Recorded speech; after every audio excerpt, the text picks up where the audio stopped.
Personal ako, mag-isa lang naman, mag-isa kasi ako dito. Tsaka naiyak ako kasi maraming factor. Yung friend ko kasi nasa Amerika na. So parang wala lang naiwan sa akin dito, alam mo yun? Yung maraming nag-aalisan, maraming nagbabagong mga pangyayari, yung ganun. So, Paano yan kung next year pupunta na rin ako ng Canada? alam nyo, iwanan nyo na akong lahat. Sige. Sige na. Iwanan nyo na ako. Gaga, kasama ka, kumuha ka ng visa Magang-maga pala yung mata ko, tsaka ang haba ng pilik mata ko ngayon kahit di ako naglagay ng false. Uy, teka lang, Tay. Ano, kumusta dyan? What? Kumusta yung yung award? Okay naman, ito tahimik lang dito sa Indonesia. Tahimik ang buhay. Huwag kang tumigil, may laman yung ilong mo. Oh, wala. Grabe ka naman. Nakita ko ba? Hindi ko talaga. Kailan uwi mo, Te?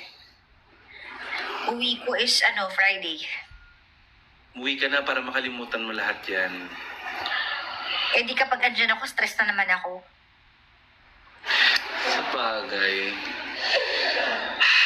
Pupunta dito, pinapasunod kita eh. Wala na nga akong gusto mo masuspindi na naman ako.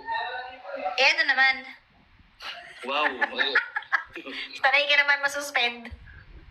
First suspension ko yun. Tangina, 3 araw. Grabe. Kita mo yung paghihimutok ko sa 3 araw na yun. Nag-travel pero na-homesick. Kasi patapos na yung travel eh. Yun, kaya nalulungkot na naman ako. Yung Balik ka feeling na kasi sa realidad. babalik na kasi ako sa reality. Anyway, alam mo, Te, kung di ba ikaw yung pinaka-risk taker na tao na kakilala ko? Alam kong may Sabi ko, naglalaro. ikausapin nyo kami.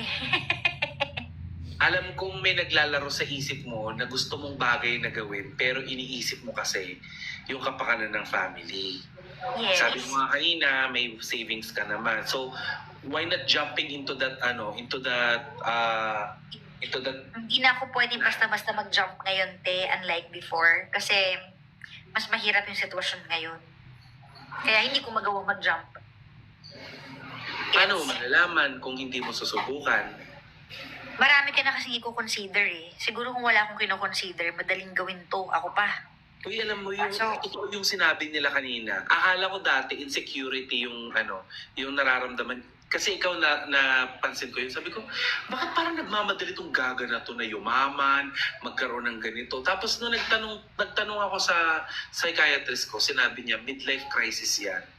Totoo naman. Kasi parang, di ba, 12 pa lang nag-work na ako. So parang what's next for me? Minsan naisip ko na, Pagod ka na. Gusto ko na din namang humiga na lang.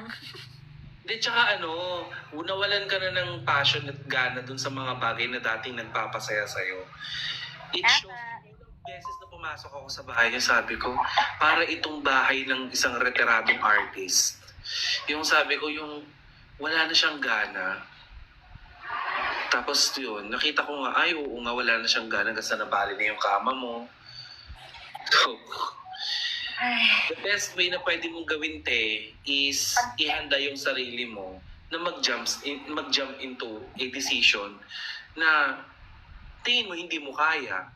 Susugal tayo. kaya nga eh. Diyos ko, ikaw pa ba? Bumili ka tayo ng kotse na walang kaabog-abog. Kaga ka ba? Te, That's so insensitive. Ano daw? Anong Gary O? Sino yung Gary O? may minura ako kanina dyan. May mga sabi-sabi. Mag-asawa ka na lang ng mayaman. Bi, ang dami Alam naliligo ko. kay Kara na mayayaman. Gusto mo isa-isahin ko? Alam niyo kung ganun lang ako, ang dami kong manliligaw na mayayaman at big time talaga. Pero hindi kasi ako sa after sa money na para nga magkapera, lulukuhin ko sila na trip ko sila kahit di naman. Ayoko na. Nire-reto ko nga yan sa kapitan ng barko eh. Hindi naman niya bet. Ang dami mga nireto sa akin tsaka naglalapit pero hindi. Hindi kasi ako ganun eh. Diba?